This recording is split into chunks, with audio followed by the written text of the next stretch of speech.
Hi guys, welcome to episode 4, where we mask and paint up the rear quarter panels. So that's both sides of the car masked up, ready to be primed tomorrow.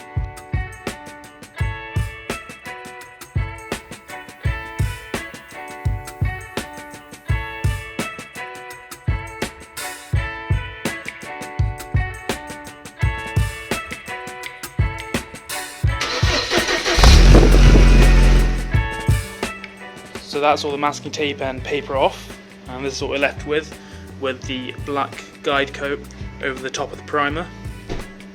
So the black guide coat was just a spray can, like a Raptor can, that we just gently sprayed over the top.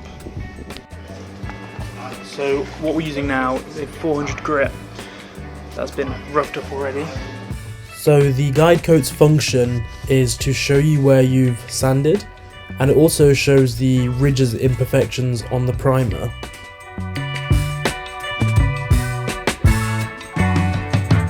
And again, it is so important to check the edge between the primer and the paint is smooth to your touch to make sure you get a good paint finish when we spray. I'm using a spreader with sandpaper wrapped around it instead of a block, because the panel has a slight curve in it. The spreader will bend to the panel, whereas the block will not. And the same reasoning is again applied here, making sure that I get the spreader to contour to the arch of the panel just right.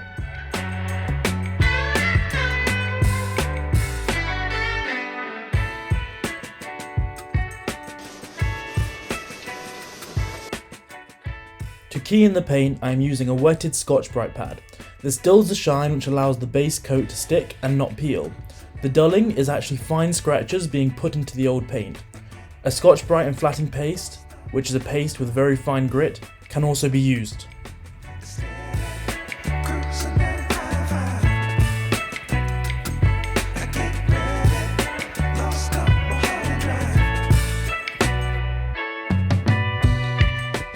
Masking is super simple, but it must be done right.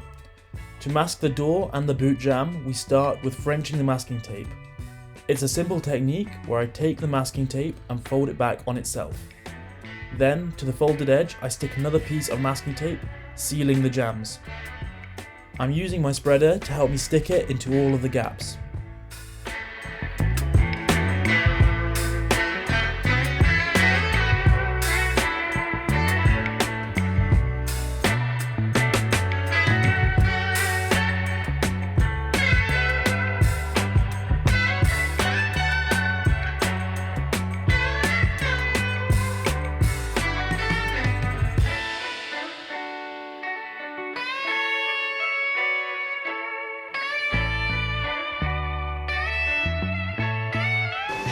So what we're going to do now is we're going to double up some masking paper, and that's going to go all the way around wherever there is paint.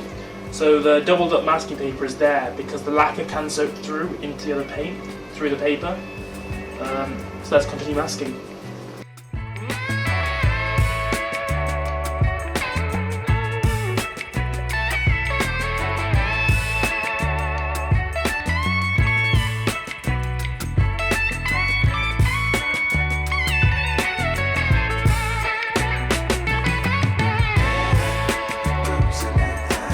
It's also important that I cover the entire car with the plastic sheeting, as you can see, so I don't get any overspray.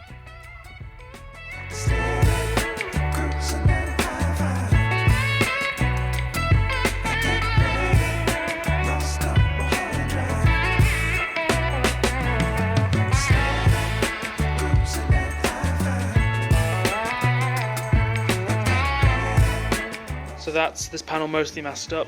I've had some trouble sticking this to the inner arch, which shouldn't normally be the case, but because we sealed the inner arches with the sealer, I think some residue's coming off, meaning it can't stick.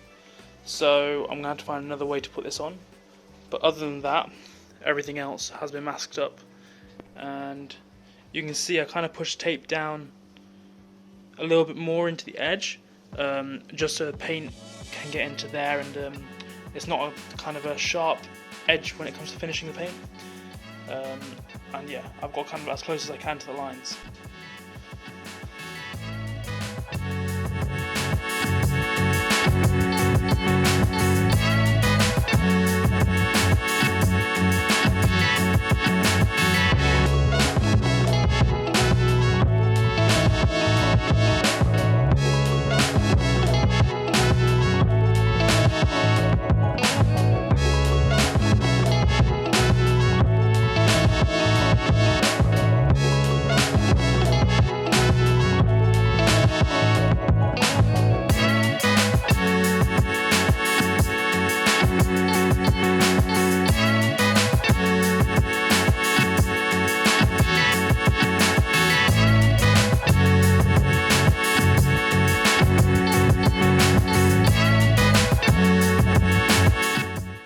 here's the panel sprayed up the first time, but I'm sure you can see on the camera there's a very slight halo over the arch, and that's not just the light reflecting, it's given a bit of added glow from the primer line that was there. Because the line was really harsh and wasn't feathered in as well as it could have been, that's why it's showing up. So to fix it, like before, we're going to flat it using Scotch-Brite and then repeat the painting process. Another problem we had were the lacquer runs around the bottom of the arch. To fix this, we leave it for 2 days to harden and then block the runs with 1500 grit. The block must be a hard, flat, rubbing down block, not the yellow block I was using to sand the filler in the previous episode, as this block was soft. So we've just gone over the light fill primer with this slightly darker grey primer, which is a slightly better match to the colour of the paint, so we can avoid that kind of sharp glowing edge that we had on the other side that we have to now redo. So hopefully this will come out in one go just how we want it.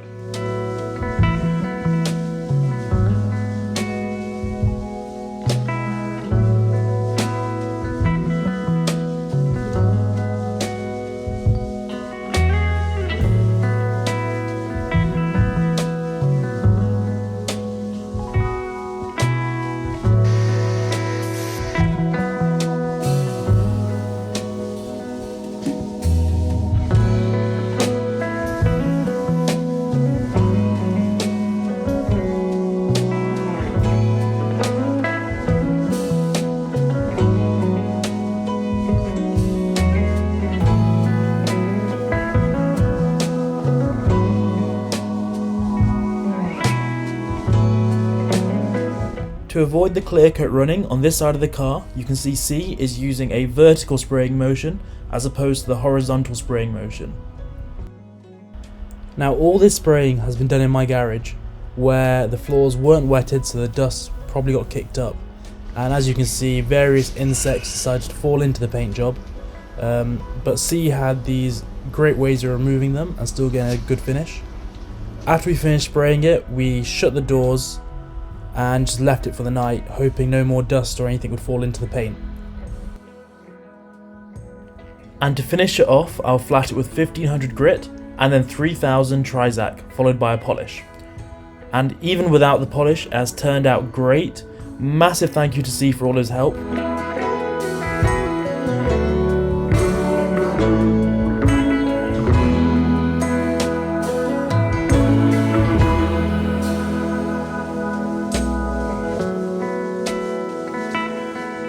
Don't forget to drop a like and subscribe, because in the next episode this car has yet another surprise for me. Thank you so much for watching.